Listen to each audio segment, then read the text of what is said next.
Hello అండి, ఇవాళ అయితే సండే స్పెషల్ అయితే మటన్తోను కైమా వంటలు తయారీ విధానం చూపిస్తాను. టేస్ట్ బాగుంటుంది.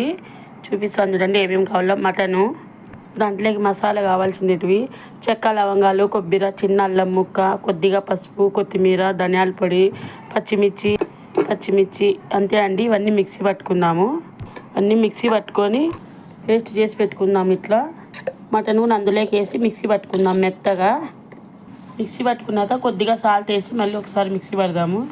పెనం పెట్టుకొని దాంట్లో కొంచెం 1-2 స్పూన్లంతా ఆయిల్ వేసుకొని ఆయిల్లో చిన్న చిన్న ఉల్టలుగా వేసుకున్నాము.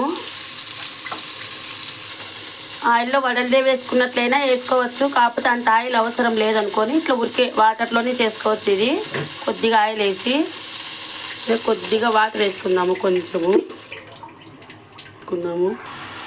వాటర్ వేసామా, వాటర్ అంతా మిరిపోయినాయి. కైమా వంటలు రెడీ అయినాయి చూడండి. టేస్ట్